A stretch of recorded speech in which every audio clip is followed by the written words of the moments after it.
এই তুমি কাকে নিয়ে এসেছো? মাকে নিয়ে এসেছি। মাকে নিয়ে এসেছো মানে? এই তুমি না কালকে মাকে বৃদ্ধাশ্রমে রেখে এসেছিলে? গতকালকে মাকে বৃদ্ধাশ্রমে রেখে আসছে, আজকে নিয়ে আসছি। তো সমস্যাটা কোথায়? তোর মাকে এক্ষুনি যে বৃদ্ধাশ্রমে রেখে দিয়ে আসবে, না হলে আমি তোর সাথে সংসার করব না। সহ্য কর। আমার মা এই দেশে থাকবে, তাহলে থাকবে কোথায়? তাহলে একটা কাজ কর, আমার সাথে তো সংসার করতে হবে না, তুই তোর মার সাথে সংসার কর, আমার সাথে করতে হবে। বিয়াদব, তুমি আগে বলনি কেন তুমি আমার মাকে নিয়ে এসেছো? মা চুপ! একদম আমাকে মা বলে ডাকবি না। আমাকে মা বলে ডাকার যোগ্যতা তোর আছে, হারিয়ে ফেলেছিস। কখনো তুই আমাকে মা বলে ডাকবি না। মা তুমি আমার কথা, তুমি আগে বলবে না এটা আমার মা? তোমার মা আমার মা বলে তো কিছু নেই, মা তো ভাই। মা, আপনাকে আমি বলেছিলাম না আপনার মেয়ে দিন দিন যে কি পরিমাণে নোংরা হয়ে গেছে আপনি কল্পনা করতে পারবেন না। আমার মাকে গতকাল বাসা থেকে বের করে দিয়েছে আপনার মেয়ে। বলো কি? জি মা, এটাই সত্যি। আর এই বিপদ থেকে এখন আপনি ছাড়া আর কেউ উদ্ধার করতে পারবে না আমাকে। আর আমি তো স্ত্রীর গায়ে হাত দেওয়া শিখিনি, কারণ আমার বাপ মা আমাকে এই শিক্ষা দেয়নি। মা, কি করব এখন? কি স্ত্রীর গায়ে হাত দিব? সংসারে অশান্তি করব? এটা তো করতে পারবো না।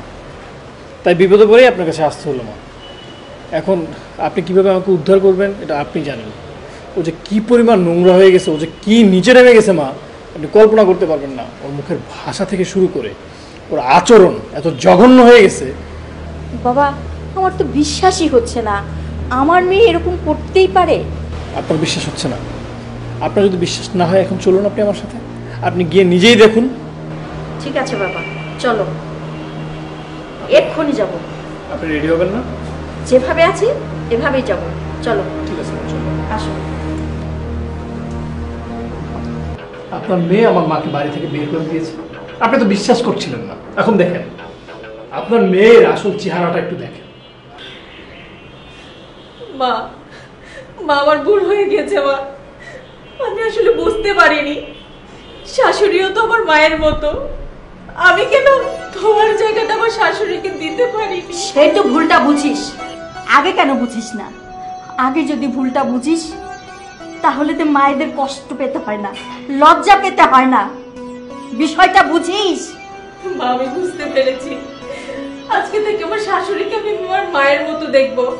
আর শোনো না, মাকে আমরা কালকে যে বৃদ্ধাশ্রম থেকে নিয়ে আসবো, প্লিজ তোমরা ওকে ক্ষমা করে দাও।